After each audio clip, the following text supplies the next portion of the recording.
All right, guys, I got some big breaking news here for you. So the markets absolutely tanked because Trump came out during a press conference, was asked about the tariffs on Canada and Mexico. Remember, about a month ago, he said, "We're going to put the tariffs on them." And then he had a meeting at the last minute with the president of Mexico, Claudia Sheinbaum, and Trudeau from Canada. And basically, he found a way to sort of weasel out of doing the tariffs by saying, "Oh, we made a beautiful agreement. Mexico is going to send 10,000 troops to the border to make sure the fentanyl stops coming in." And he used that to be able to get out of doing the tariffs because, as every economic expert will tell you, this would be cataclysmic for the U.S. economy. I mean, it'd be cataclysmic for the Mexican and the Canadian economy as well. But, well, he was just asked, hey, how about those tariffs? Like, are they going to go into effect? And he says, yep, they're going into effect tomorrow. And then he was asked if there's any wiggle room in that. And he was like, nope, there's no wiggle room. The tariffs are going into effect tomorrow. And these are steep tariffs, man. This is, Crystal, was it 15% or 25%? 25% tariffs on Canada and Mexico, our top allies. And so the market reacted in real time and absolutely imploded.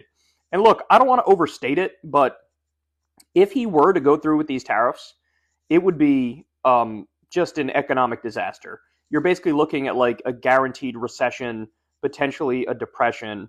In fact, the Atlanta Fed came out earlier today and predicted a 2.8% decrease for our GDP. Okay, that now we're getting into like just horrific territory here where we're talking about widespread pain. And if you put together what Trump's going to do with the tariffs, mixed with all of Elon Musk's austerity, again, we're looking at a catastrophe here, the likes of which we haven't seen since probably 2008. But in all seriousness, it might surpass 2008.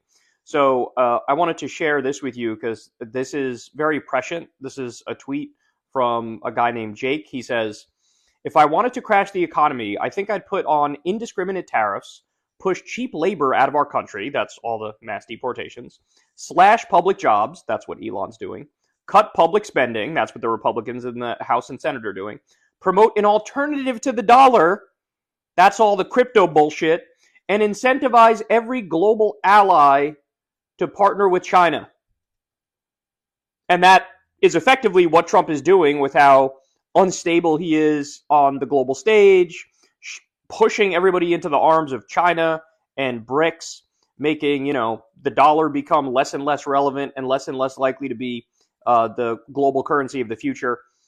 I mean, geez, man, this is really, really not looking good. And this could only be the beginning. If he really goes through with these tariffs, this is only the beginning here of the pain and the economic calamity. Like I said, the stock market crashed. Countless people will lose their jobs. It'll be a massive contraction if you really go through with these tariffs. By the way, this is an article that just came out, Daily Beast. Trump tariffs set to send car prices soaring up to $12,000 higher. That's just one thing, too. We're just cars we're talking about here. $12,000 higher. Don't take my word for it. You go read the list of all the stuff that we import from Canada and Mexico. Bro. So Trump also came out and said, to the great farmers of the United States, get ready to start making a lot of agricultural product to be sold inside of the United States. Tariffs will go on external product on April 2nd. And then he finishes the tweet with, have fun. Man, that is a cutesy-ass way of basically telling farmers, you are Fucksville. Like, you're screwed. My policies are actively going to destroy you. And so look, then now this gets to a broader conversation of like, why on earth would you do something that you know is going to be so disastrous for the economy?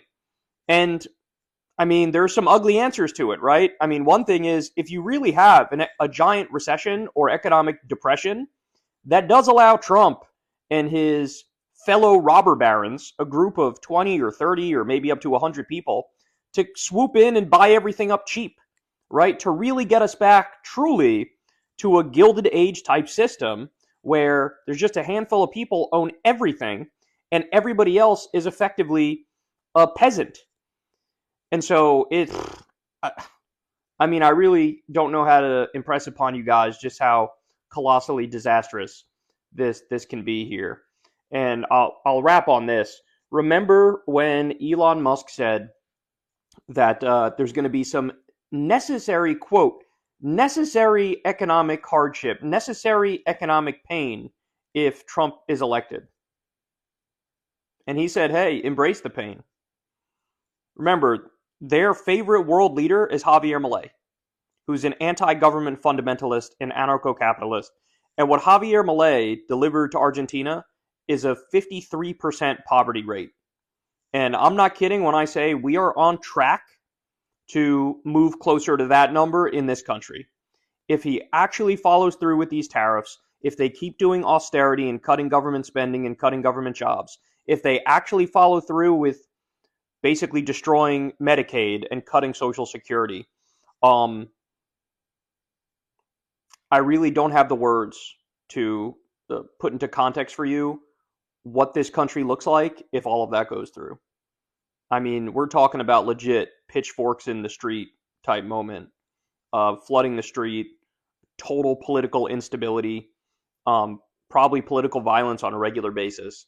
I said this earlier, I don't think this country can survive another round of neoliberalism. And not only is there another round coming, it looks like it might be the worst round coming.